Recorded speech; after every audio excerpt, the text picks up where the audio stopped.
迎各位參加2024至25年度全港學界國家安全常識挑戰賽嘅頒獎典禮。我係今日嘅大會司儀，有線新聞嘅袁思恒。大家好，我係有線新聞嘅陳書君。為咗令國家安全教育繼續植根喺校園，加強學生對國家憲法、基本法、香港國安法以及維護國家安全條例嘅認識，提升佢哋維護國家安全嘅意識，亦都配合今日作為第10個全民國家安全教育日，律政司、保安局、教育局同埋善德基金會喺今個學年係繼續合作舉辦比賽。話咁快就嚟到頒獎典禮嘅環節啦，而行政長官李家超先生一直都非常支持呢一個挑戰賽，佢預備咗啲嘅說話同大家分享，我哋都一齊聽下。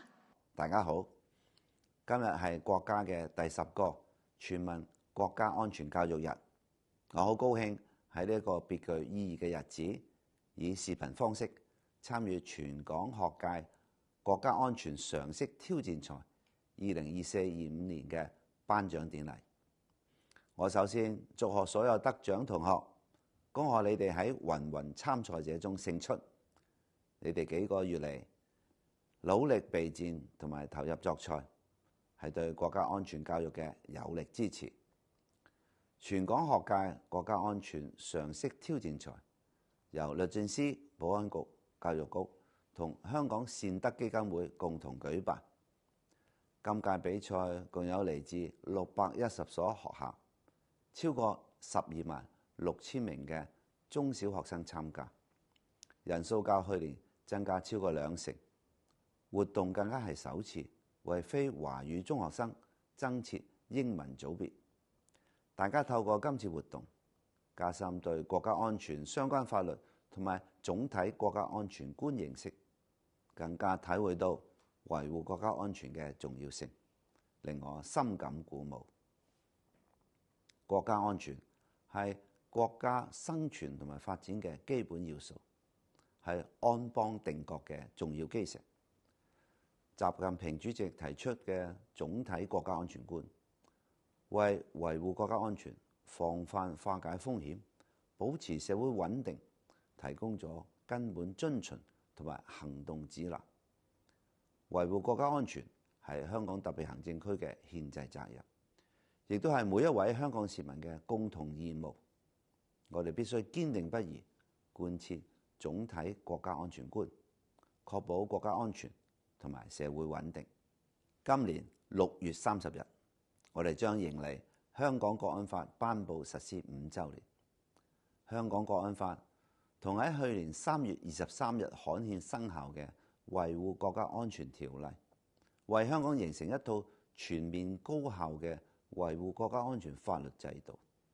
堵塞咗過去本地國家安全嘅漏洞，保障居民依法享有嘅權利同埋自由，亦都令到香港社會維持繁榮穩定，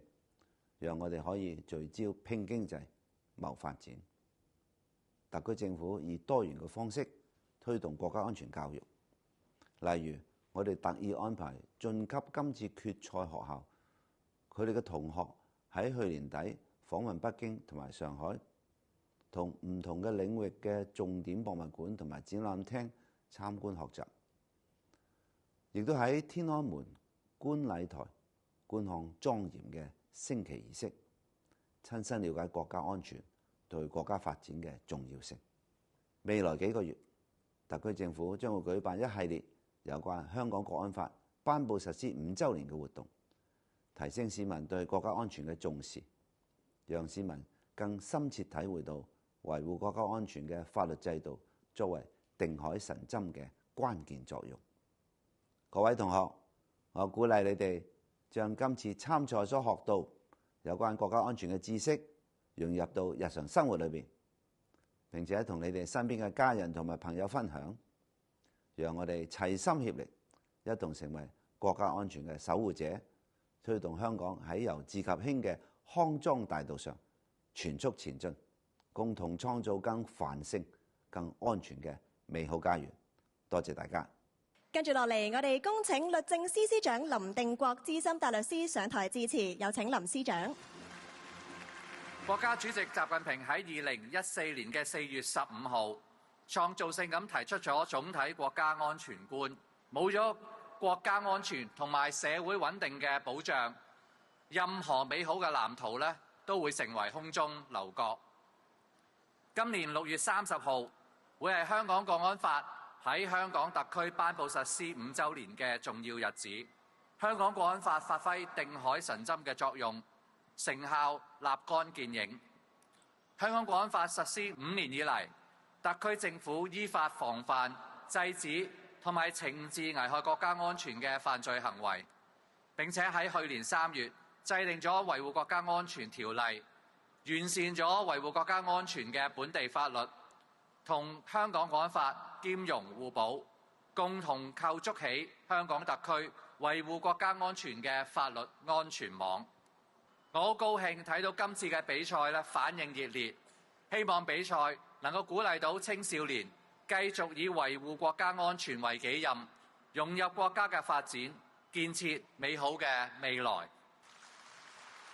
而家即將進行嘅啦係頒發比賽獎項嘅環節。首先呢，我哋會頒發嘅係小學組個人組嘅冠亞季軍。小學組個人賽嘅季軍係吳氏宗親總會太白紀念學校嘅黃燕祥同學。個人賽嘅亞軍呢係路德會呂長光小學嘅黃家樂同學。冠軍呢係路德會呂長光小學嘅黃子瑤同學。有請咁多位同學同埋老師啦、家長陪同我哋上台接受獎杯、保安局嘅熊仔同埋書券㗎。恭喜晒！中學組個人賽季軍係明愛屯門馬登基金中學吳雙雙同學。中學組個人賽亞軍係明愛屯門馬德基金中學麥雅希同學，會由校長代領。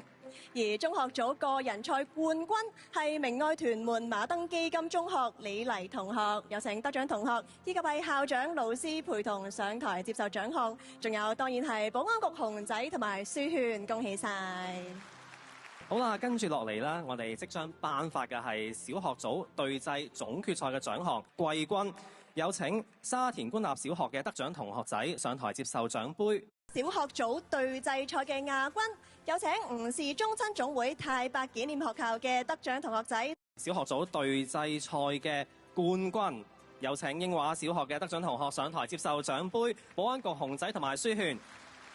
恭喜晒咁多位同學仔！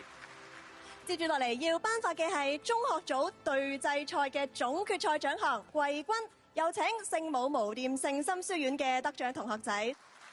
亞軍有請港島民生書院嘅得獎同學仔上台接受獎杯。中學組對制賽嘅冠軍，有請香港道教聯合會鄧顯紀念中學嘅得獎同學仔上台接受獎杯、保安局熊仔同埋書券。再次恭喜晒我哋今日嘅冠軍隊伍，表現得非常之好啊！好啦，咁最後頒發嘅咧會係今年新增嘅中學組對制賽非華語組別嘅獎項嘅。中學組對制賽非華語組別嘅季軍，有請皇仁書院得獎嘅同學仔上台接受獎杯。中學組對制賽非華語組別嘅亞軍，有請明愛屯門馬登基金中學嘅得獎同學仔。好啦，嚟到最後我哋要頒發嘅啦係中學組對制賽非華語組別嘅冠軍啊！有請喇沙書院得獎同學上台接受獎杯、保安局熊仔同埋書券。跟住落嚟啦，我哋要恭請善德基金會榮譽主席董吳玲玲女士上台致謝詞，有請董主席。善德基金會作為賽事主辦方之一，始終秉持國安教育先行者嘅理念。過去10年間，深耕於呢一個領域，我哋透過善德一國兩制教育計劃，培養學生對憲法、基本法和國安教育嘅認知，透過善德中華文化推廣計劃，厚植青少年家國情懷，以善德關愛科研青年發展計劃，激發青年投身祖國創新科研事業嘅熱情。善德基金會好高興同大家攜手將國安教育系統化、普及化、生活化，由線上初賽到實體總決賽，層層選拔，新增非華語組別嘅參賽，傳遞多元共融嘅理念，體現出我哋致力推動全民守護國安，成果斐然。非常感謝董主席。咁各位咧，我哋話咁快已經嚟到典禮嘅尾聲啦。2024-25全港學界國家安全常識挑戰賽嘅頒獎典禮咧，已經係圓滿結束啦。再次衷心感謝各位嘉賓嘅支持。